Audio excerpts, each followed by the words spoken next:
What's up guys, Woo here, back again with another Division 2 build video guys. Welcome back. Today's build is all about that legendary drop only exotic, which is the Bighorn assault rifle. Guys, this is highly situational. It is not for everyone, but on a high DPS build, this can do some serious damage output. As you've seen in the gameplay, you know, we can get over 5 million crits. That's good. That is good on any build. So having this on this awesome legendary exotic drop is nice to have. Now with this, again, highly situational, it's great in a group, especially if they've got a healer on board, because they can just spam you with heals and you can just deal some insane damage, whether scoped in or scoped out. I want to demonstrate in the range how powerful this build can be. So of course guys, if you enjoy this build, you enjoy this video, you know what to do. Thumbs doodle, it really helps. It really does guys, trust me. And then guys, if you're new to the channel, drop the woo bomb on the sub button, ding the bell to be notified when I upload my shizzle. Guys, let's woo this.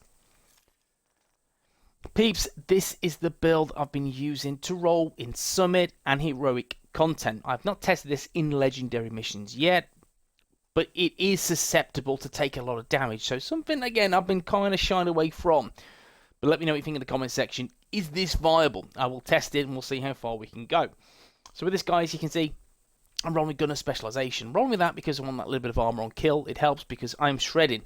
I am doing a lot of DPS, most more than other players. So it's nice to have that armor on kill, just to keep you topped up with armor, and that does help. I mean, you could go with Technician, that could help against the dogs, do that extra little bit of damage as well, and skill proxies. So that's another good idea. But for me, I feel this works better. And of course you have the sharpshooter spec as well. That is also a good option. I'll roll with gunner. Guys, let me know what you think in the comment section, what you would roll with. With this, you can see guys, I am 5 offensive, 1 defensive, 0 utility stats. This is a DPS build.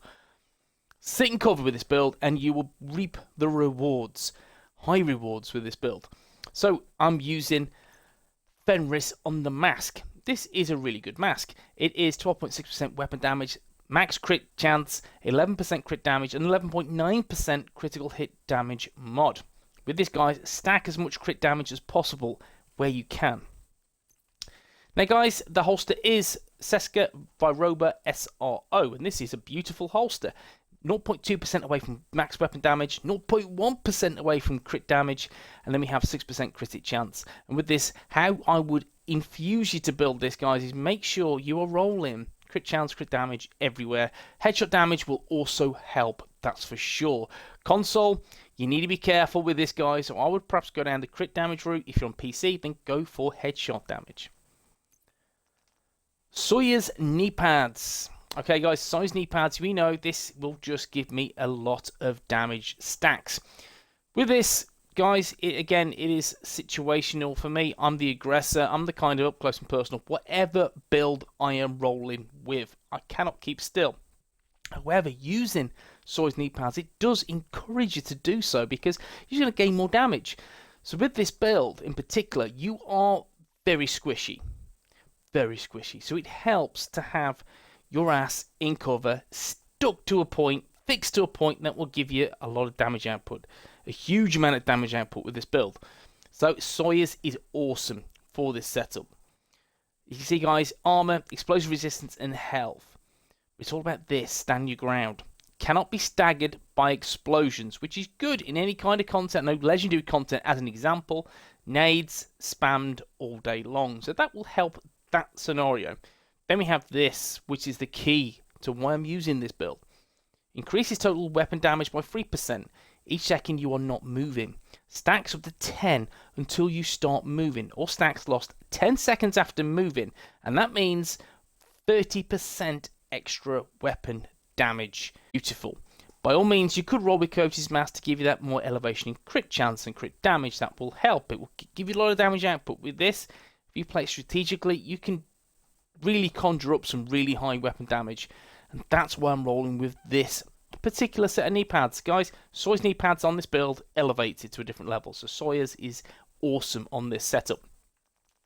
Gloves, guys, are Grupo Sombra SA, and its crit damage, definitely max weapon damage, 5.6% crit chance, 11.7% critical hit damage.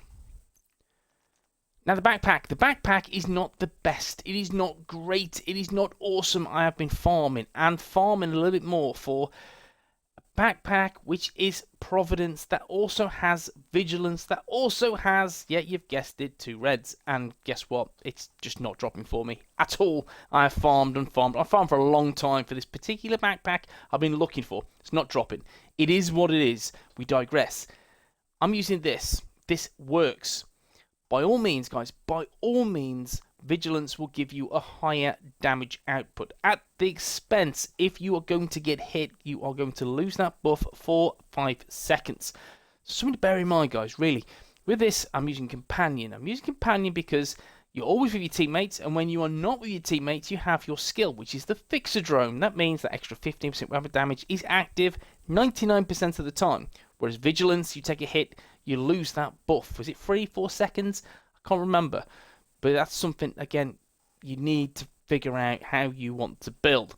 Companion is good for that consistent 15%. Vigilance, if you're careful and you're at the back of the team, then yeah, you're going to benefit more from Vigilance, especially as you're sniping with this build. So, again, personal preference on whatever you can roll with. Personally, I've got Companion because I don't have a choice. Anyway, guys, you can see, guys, this is an okay piece. I've not been able to find a better one for Providence Defense. It is what it is. RNG, you know it goes, guys. Now, in terms of the skills, Fixer Drone. I need the Fixer Drone simply because that is just going to keep me alive longer. Don't worry about the cooldown. Don't worry about that crap. It's just I'm in the range. I've enabled skill haste and all that. Yeah, so don't worry about cooldown. All the Fixer Drone is going to do is going to give you that 15% extra weapon damage, which is key for you to deal that extra carnage. And especially when you scope in, you're laughing all the way to the bank. So Fixer Drone is key. You have that as one of your 2 skills. Now my second skill is simply the Reviver Hive. And why is that, Woo? And that's because, yeah, I've missed a piece yet. You know what? I'm going to leave it a second. I'm going back to it, but I need this skill. You could roll with the shield, but the shield is like holding a piece of paper in front of you. So that would be down in 2 bullets. Simple. So the Hive Reviver is key. It really is, guys. It really is. And it's because of the chest piece. Yes, I had to build up to this. The chest piece. It is the Sacrifice chest piece, which is headshot damage, crit chance as the brand set attributes. Weapon damage, max armor regen, max crit damage, and another max crit damage. And it's all about the all singing, all dancing, perfect glass cannon. All damage you deal is amplified by 30%. All damage you take is amplified by 60%. Ultimately, you are very squishy. And again, it helps that you have Sawyer's knee pads. One, the explosions, they're mitigated, they're out of the way. And of course, the extra damage. Having that 913k armor does help a little bit to make sure you're not one shot. It does happen from time to time, depending on where your armor's at, but still, you have a bit more survivability. And you have the extra 30% weapon damage when you're fixed in cover for 10 seconds. So again, guys, it is situational, but the damage output on this is insane. It's really strong. It's really, really strong. And I highly recommend you rolling with this. Ways and means of how you can, again, tweak this setup. You could, again, remove the Seska piece, and you could have the third piece of Providence Defense to get extra crit damage. And if you've got the right rolls, then yeah, it may give you a bit more damage. But guys, play away and let me know what you think in the comment section. So, the weapon of choice is this. It is the Bighorn. You can see, guys, I have not re-rolled this yet. I have not re-rolled it. So there is a little bit of scope. I'm going to say a little bit. I mean, minuscule percentage improvements. It is top tier on DPS builds. Top tier.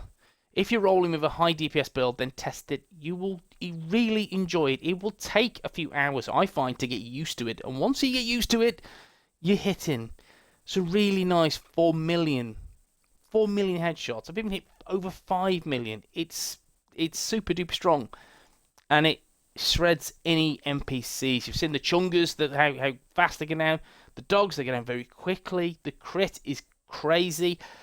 It is a sensational weapon given the circumstances. So what is a Bighorn all about? Big Game Hunter, when scoped, switches to semi-automatic fire mode, dealing 450% weapon damage with each shot, and that's crazy. Headshots grant 2% headshot damage, stacks up to 50 times, resets to 0 at full stacks. And you know, guys, yeah, that's a crazy 100% weapon, sorry, 100% headshot damage. It is really nice, isn't it? Again, build on those stacks and you'll see that headshots pay dividends to take NPCs down so much more quicker and efficiently. It's awesome. It really is. This is definitely easy on PC. Console, you know, guys, anyone with good aim, unlike me that's got potato aim, then you'll be hitting very, very hard with this setup. Now, in terms of the fixed mods on this, guys, you can't change them. So you can't really build into critical hit chance. So you have headshot damage, you have reload speed, you have stability, and you have accuracy. So there's no extra crit chance. There isn't any at all. So it's key that you try and build some kind of crit chance on the build somewhere. In terms of rolls, you can see, guys, assault rifle damage, health damage, and crit damage. There's a little bit of room for, again, minuscule improvement. Secondary, guys, I don't use it whatsoever. So just think about something that you may use if push comes to shove. Now, again, I've just got mechanical ammo equipped, so don't worry about it. It's not needed. I do not use my secondary. I do not use my sidearm. So they're there for show. Simple. Same sidearm, guys. It looks nice, looks beautiful, but I don't use it. So don't worry about it, folks. It's all about the primary weapon. Now let's take a look at the stats. See how hard we're hitting. So the crit chance is 44%. This could be a little bit better. What you could do, guys, as I've said, you could take away Seska by Robin. You lose about 10% crit chance, but you can gain 15% crit damage. So you could be rolling, again, it's about 34-35% crit chance, but then your crit damage will go to close to 180%. Personal preference. I prefer the extra crit chance because there's more chance of doing some damage. See, I'd like that, and that's the way I feel you should set this up. Get as much crit on the build as possible. Will pay dividends. And not to mention, on most setups, someone will more than likely roll with Coyote's Mask. And if they are, you know, or singing or dancing, your build is going to hit harder. So 44-45% is a good place to be on this setup. It really is. So let me know if you think in the comment section. I think this is where you need to be on this build. If you can put some more crit damage on there, if you can shoehorn it in, happy days. Make sure you do so. Now, in terms of the rest of the stats, don't worry too much. 78.7% all weapons damage. It misses the bonus from the knee pads. That's because it's Sawyer's, you know, it's an exotic. 37.8% assault rifle damage. Again, I have not re-rolled my Bighorn yet. I have re-rolled many exotics to the point where they're just not perfect, so I have left them be. Trust me, guys, I've left them be. The Chameleon took me so many tries to get it to this. I thought, screw it, I'm happy with that. So, guys, let me just test this in the range, just so you can see the damage output and what Sawyer's does. You can see now Sawyer's is at full capacity because I've not moved. And once I do move, that will, again, I've got 10 seconds.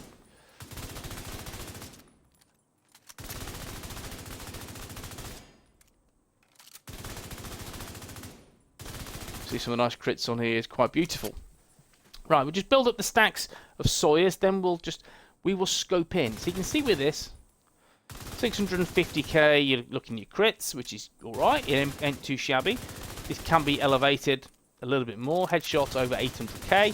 In game, I have got well over 1 million headshot. With 989 there, you can easily get over 1 million headshot, which is, you know, is pretty damn good.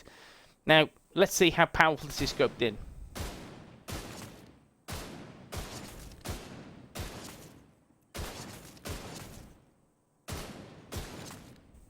You see, guys, well over 4 million there in terms of damage. There's 4 million there. Nice.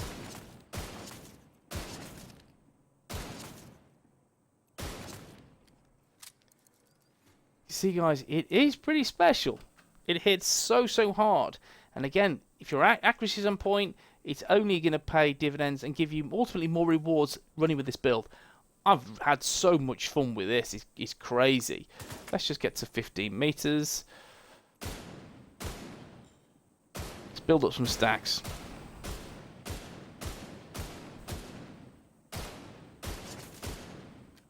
Again, nothing's proc there. Companion's not proc, so let's just do that.